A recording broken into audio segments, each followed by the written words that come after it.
नमस्कार साथियों, एक खबर निकल कर आ रही है ओवैसी और मोदी साहब को लेकर। वो खबर आप पूरा देखेंगे तो आपको पूरा पता चलेगा। जो एक यूट्यूब चैनल है फेस टू फेस, उनका यूट्यूब चैनल पर वीडियो अपलोड किया गया है जिसका टाइटल है inside story Owaisi going big responsibility by Modi और फेस टू फेस। जिसमें आप पूरा वीडियो देखेंगे ना तो इसमें पूरी कहानी आपको समझ में आएगी किस तरह से ओवैसी को इस कमेटी में शामिल किया गया। पूरी कहानी मज़े की है, आपको देखेंगे तो कितना मज़ा आएगा वो भी आप कमेंट करके ज़रूर बताना। हमारा वीडियो यूट्यूब चैनल पर देख रहे हो तो सब्सक्राइब जरूर कर लेना और हमें ज़रूर सपोर्ट देना। और बात करते हैं अभी इसी वीडियो का और करते हैं रिएक्ट। आइए देखते हैं इस वीडियो के अंदर क्या है। रोको रोको मुसलमानों, रोको ओवैसी को, मत जाने दो। ईमान से बता रहा हूं, मत जाने दो।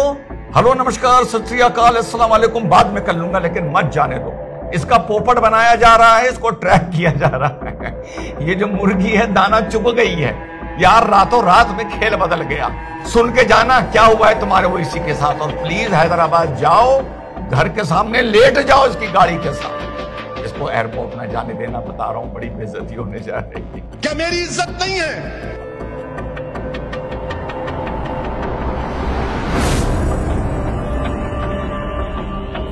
हेलो नमस्कार सत श्री अकाल अस्सलाम वालेकुम, कैसे हैं जनाब।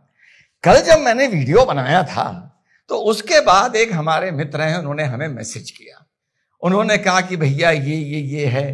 तो मैं कहने लगे साहब मुस्लिम बहुत खुश हैं। तो मैंने कहा भैया ऐसा है, जो मछली है वो चारा खा गई है, क्योंकि कल शाम तक चीज बड़ी साफ हो गई थी। और मैंने कहा मैं कल आके बताऊंगा। यार गजब बेइज्जती, गजब गेम खेल दिया है मोदी जी ने इस गरीब आदमी के साथ। भाई आज मैं तहे दिल से मोदी के इसके साथ खड़ा हूं ओवैसी के, क्योंकि यही मुझे बहुत कंटेंट देता है और इसको बिल्कुल बेकार कर दिया मोदी जी ने। मेरे भाई पता है क्या गेम हुआ है। कल तक जितना मीडिया कवर कर रहा था, जितने माइक लोगों के लग रहे थे, उसमें नंबर 1 का माइक किसको लग रहा था? नंबर 1 का माइक लग रहा था ओवैसी का, और शशि थरूर साहब नंबर 2 पर थे। बाकी जो थे उनके माइक लग ही नहीं रहा था। तो मैंने कहा यार ये मोदी जी एक डेलीगेशन का बिल्कुल जिम्मेदारी ये ओवैसी को दे रहे हैं, ये तालमेल ही नहीं खा रहा है। और दोनों बातें मेरे दिमाग में आ रही थी। ये भी मैंने बोला था कि साहब या तो इस बात में मोदी इसको ट्रैप कर ले जाएंगे, या वफ की लड़ाई में, यूसीसी की लड़ाई में, फलानी लड़ाई में ये जिसने क्रैश कोर्स किया है राष्ट्रवाद पर, ये कोई अपना एजेंडा चलाएगा। यही बात तो कल के वीडियो में हुई थी। तो साहब जब शाम को खबरें आनी शुरू हुई तो यार मैं चौंक गया। 7 डेलीगेशन बनाए गए हैं। सुनो कहानी क्या है। 7 डेलीगेशन बनाए गए हैं, 32 मुल्क जाएंगे।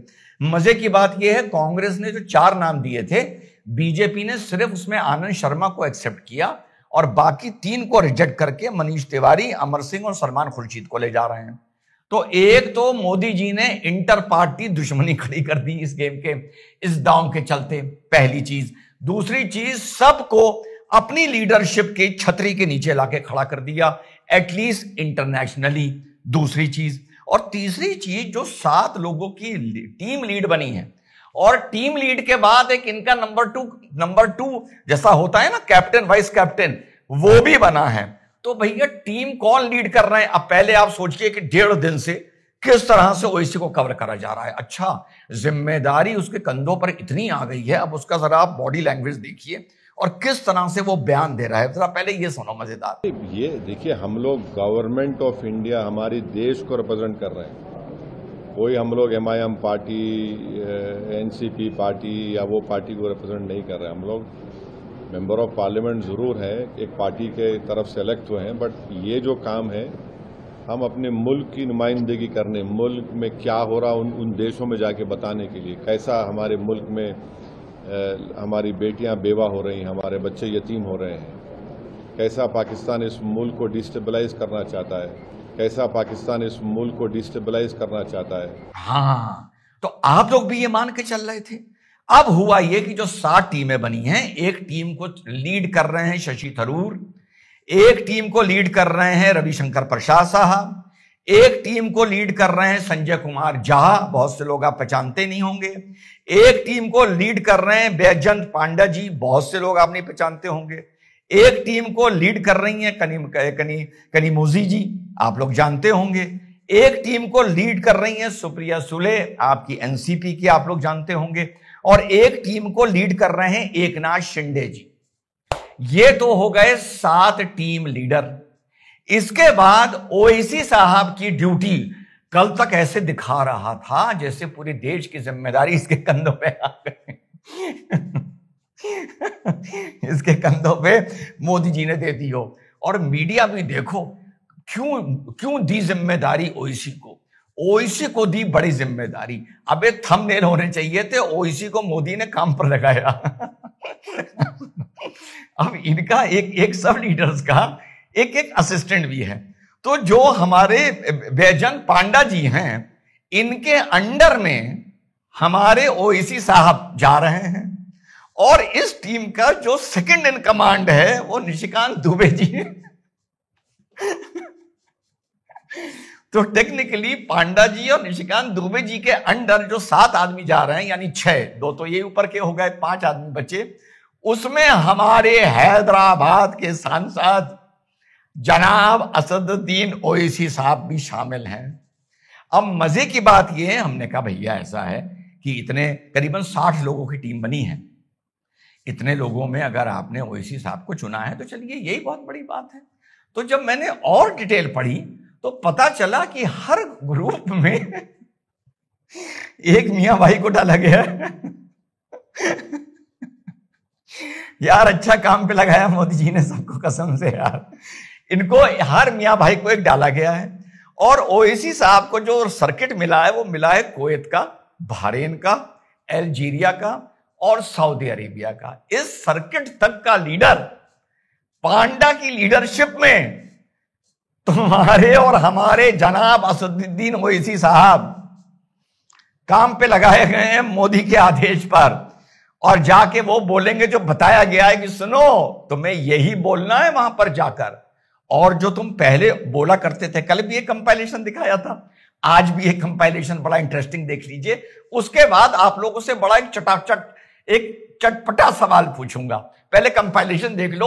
और ये बता दिया गया है कि सुनो ये जो तुम बकवास यहां करते हो ना, कि अगर वहां पर करी तो सुनो क्या बोला करते थे ये। पर मारा जाता है कि मुसलमान और दलित या ईसाई हैं। मुसलमान को इसलिए पीटा जाता है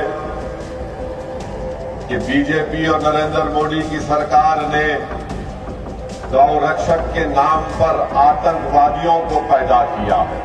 ये एक मिनिस्टर को जेब नहीं देता, मगर हमको उम्मीद है इनसे, इसलिए कि इनकी ज़हनियत यही है कि जहां इनको मुसलमान नजर आता इनको लगता है कि टेररिस्ट है। तो अब इसका इनके दिमाग का इलाज तो हम इस तरह का नहीं कर सकते। Sir, I am कॉशनिंग and warning this government. I am कॉशनिंग and warning this government. If you bring and make a WAF law in the present form, which will be violation of Article 25, 26 and 14, it will lead to social instability in this country. मेरे पास ये आए हैं, मैं बताना चाहता हूँ पूरे देशवासियों को कि ये है मोदी का न्यू इंडिया, जहाँ पर अगर एक मुसलमान दाढ़ी और टोपी पहन के ऑटो चला रहा है, रात को अपने काम के लिए निकला है, तो उसको चुनिंदा गुंडे रास्ते में मिलते हैं, इसको दाढ़ी खींचते हैं, बोलते हैं पाकिस्तान जा। गुजरात में ये कहा गया कि डांडिया में मुसलमान जाकर पत्थर फेंके। जहां जहां बीजेपी की सरकार है, ऐसा लग रहा है कि मुसलमान खुली जेल में जिंदगी गुजार रहा है। तुम्हारे पास सत्ता है, तुम्हारे पास ताकत है, तुम ताकत में डूबकर जालिम बन चुके हो। क्या मेरी इज्जत नहीं है? आप दुश्मन हैं मुसलमानों के, उसका सबूत ये बिल है। पार्लियामेंट में खड़े होकर बोल रहे हैं कि इस देश में वक्फ बोर्ड के चलते लॉ एंड ऑर्डर प्रॉब्लम हो जाएगी। बोल रहे हैं ना, मतलब मैं तो कोई अपने तरफ से कुछ नहीं जोड़ रहा हूं ना।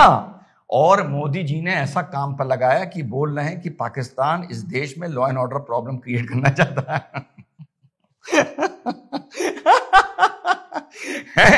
तो मैं तो फिर कहता हूं मोदी जी आप एक बहुत बड़ा धोखा कर रहे हो।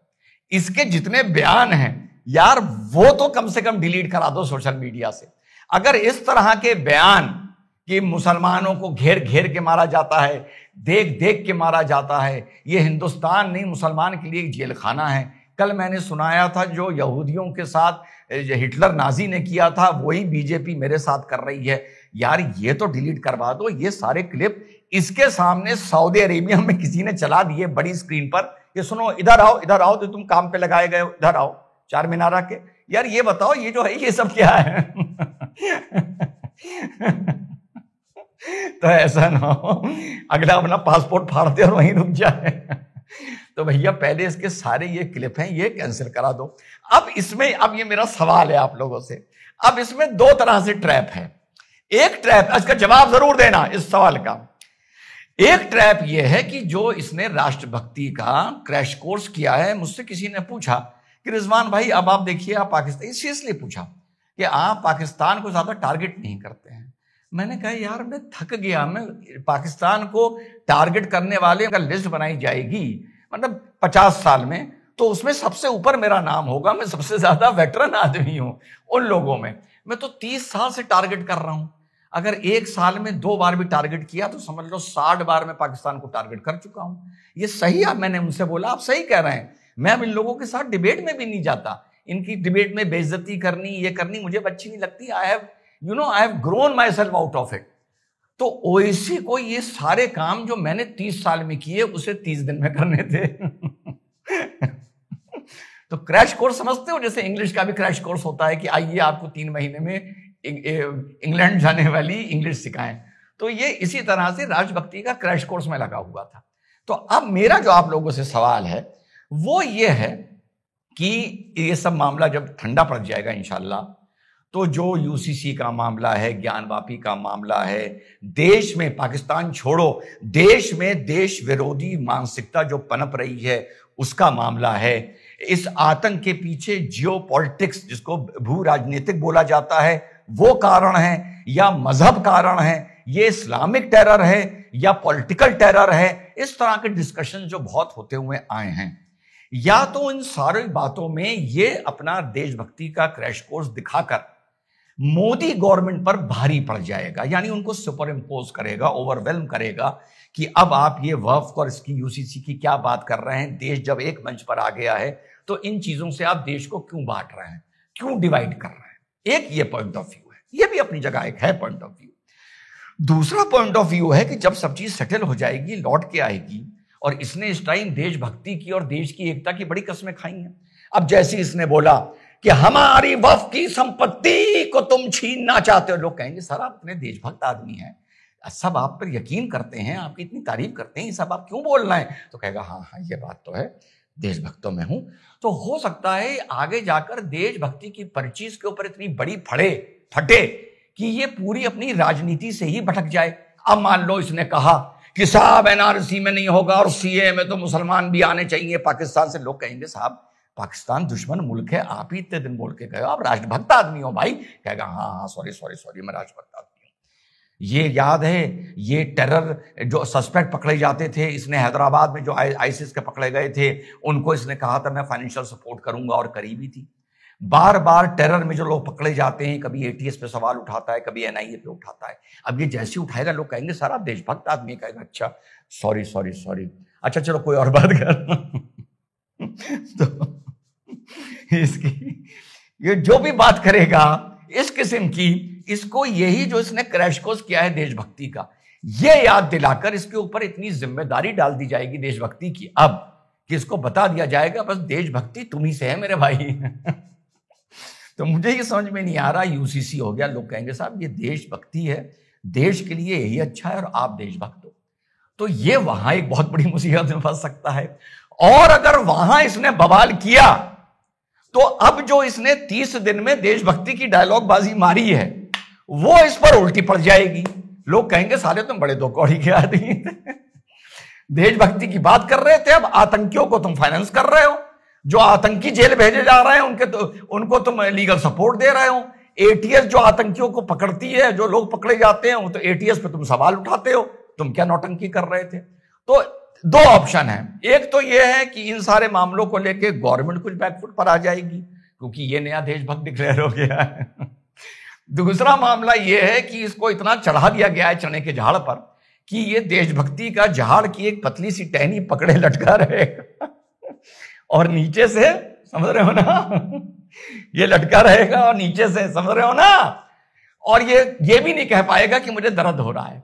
तो ये बड़ा इंटरेस्टिंग मामला है, जो अब 20, 25, 30 दिन बाद सब चीज ठीक हो जाए तो जब फिर से देश के मुद्दे उठेंगे, जहां ये मातम क्या करता था अपना सीना पीट पीट के, देखना मुझे ये as a social issues commentator कि आगे जाकर ये जो इसको एक 2 कौड़ी की जिम्मेदारी दी गई है होता क्या है। जय हिंद, वंदे मातरम, खुदा हाफिज। और हाँ, इसको चाहने वालों याद रखना, लाइन लगी होगी 8 आदमियों की, सबसे आगे पांडा होंगे, उसके बाद दुबे जी होंगे, उसके बाद कोई और होगा, उसके बाद तुम्हारा नित्य हाथ बांधे खड़ा होगा। और किसी ने इससे कह दिया, अच्छा सुनो बाहर निकल के आओ लाइन से, ये बताओ ये तुम्हारे जो क्लिप्स हैं इसके बारे में तुम्हें क्या कहना। तो ये अपनी शेरवानी के अंदर से एक पॉलिश निकालेगा काली, यूं यूं करेगा।